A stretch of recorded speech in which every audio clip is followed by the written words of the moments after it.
Estamos de volta com Conexão Futura aqui no seu canal Futura e também na internet, no nosso site. Neste programa especial em homenagem ao Dia da Consciência Negra.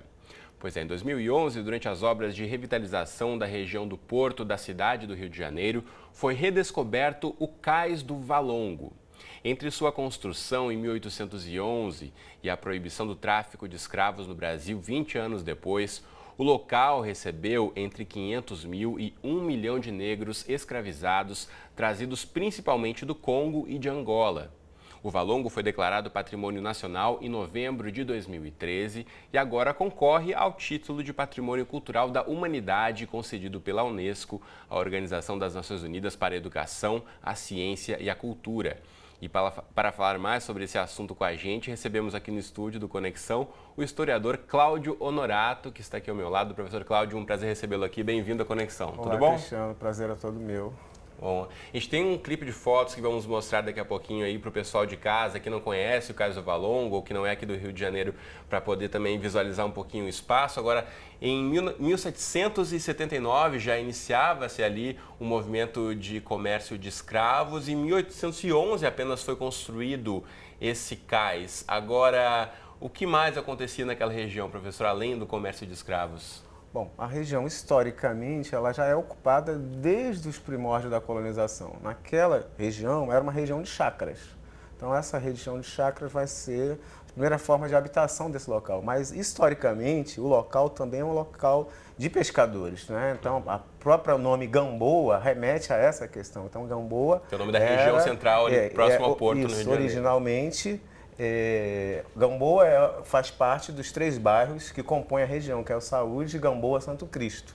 Tá? E Gamboa originalmente era praia, que na verdade o nome original era Camboa, que era uns cercados que os pescadores faziam na água, né? Quando a maré baixava, os peixes não conseguiam sair e era uma forma que eles pescavam nessa região. Bom, além das chacras, da questão da pesca, essa região ela vai começar a ser habitada mais à medida em que os caminhos da cidade velha, né, que vem da Misericórdia em direção a essa região, começam a ser feitos. À medida em que as igrejas começam a ser construídas, à medida em que o Mosteiro de São Bento começa a ser construído naquela região, as igrejas, né, os próprios moradores, os proprietários de chacras serão responsáveis pelos primeiros caminhos, pela abertura das primeiras ruas, tá? E que vai fazer com que esse local comece a ser bastante visitado já por causa das suas belíssimas praias. Então, não é à toa que a região do Valongo é uma região de praia, né? E a própria prainha, né,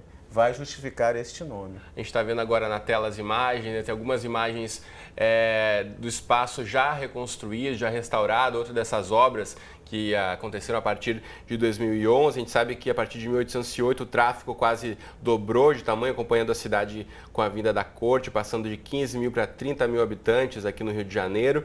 E aí, de 1811 a 1831, metade da economia do país, ou metade do PIB, né, era movido a partir do trabalho desses trabalhadores escravizados.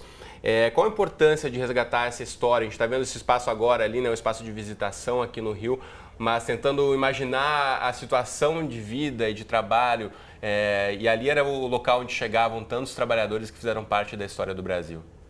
Bom, uma importância fundamental, porque, em primeiro lugar, precisa entender que esses africanos que foram trazidos para cá nessa migração forçada e aqui escravizados, ela é um número muito significativo, representativo.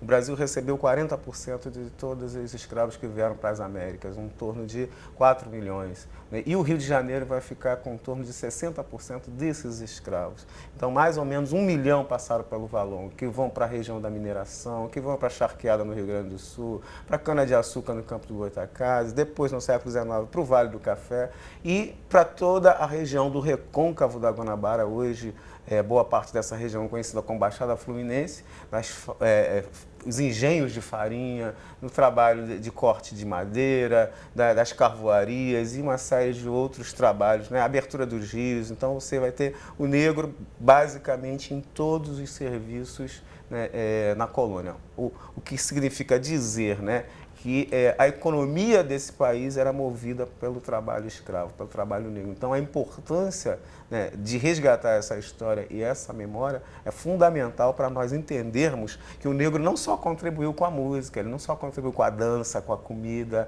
É claro, ele vem para cá para trabalhar e, consequentemente, ele traz a sua cultura, né? Ele traz todo esse seu referencial histórico, né, a sua matriz cultural, e aqui, né, todas essas culturas, né, porque não são várias Áfricas que se encontram aqui, nós não temos uma África, e muitas das vezes a gente fala como se a África fosse uma só, como se ela fosse, são várias Áfricas. Só é o continente. Exato. Formado por diversos países, cada um com uma cultura muito específica. Perfeitamente, e essas diversas Áfricas vão se reconfigurar aqui no Rio de Janeiro e vão dar origem a essa cultura afro-brasileira belíssima. Muito bem. E falando em cultura, foi organizado um circuito a partir da redescoberta do Cais do Valongo no centro do Rio de Janeiro.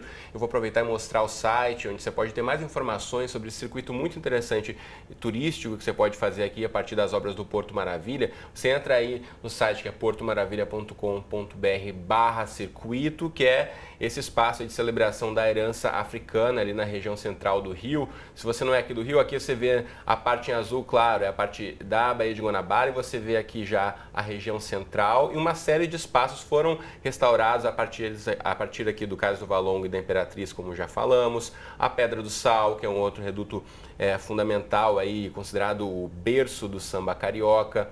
A partir dali também o Jardim Suspenso do Valongo, o Largo do Depósito, o Cemitério dos Pretos Novos e também o Centro Cultural José Bonifácio. Todas essas localidades aqui fazendo parte desse circuito. Professor, é um espaço que agora, tendo já esse circuito organizado, tem recebido cada vez mais turistas, e faltava, de fato, né, dentro do circuito turístico de uma cidade como o Rio de Janeiro, celebrar a história desses trabalhadores escravizados que fizeram tanta importância para a história brasileira.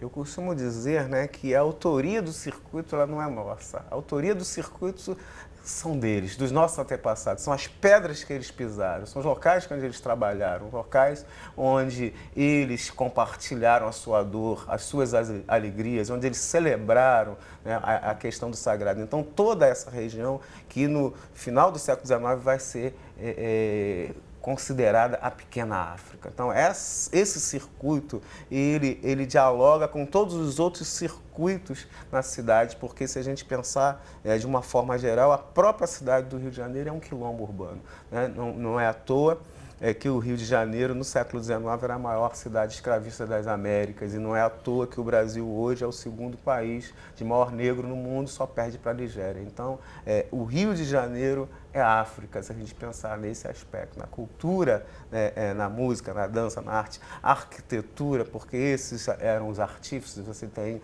lá os grandes autores, os escultores, os arquitetos, mas quem executava o projeto, quem era o pedreiro, quem era o carpinteiro, quem era essa mão de obra que construía essa cidade, era o negro. Sem dúvida. Associado aí a uma população indígena que foi dizimada, né? Não podemos esquecer, né, desse também capítulo amargo da nossa história, que o índio foi dizimado, e ele foi tão escravizado quanto o negro.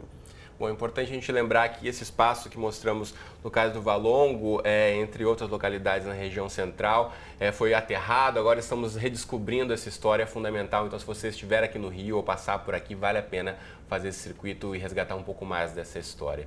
Professor, muito obrigado pela presença mais uma vez nesse Conexão Futuro especial de hoje. Obrigado. O prazer foi meu. Muito bem. Bom, na próxima entrada aqui do Conexão, a gente continua aí fazendo uma homenagem ao Dia da Consciência Negra. Falamos sobre a Comissão da Ordem dos Advogados do Brasil, criada para investigar as implicações econômicas e sociais do escravagismo. E vamos falar também de que forma africanos e seus descendentes tiveram seus destinos afetados por essa forma de produção. Não perca então essa discussão, a gente volta daqui a pouquinho, logo depois do programa Afrodescendentes, e eu estou aqui à sua espera. Até já!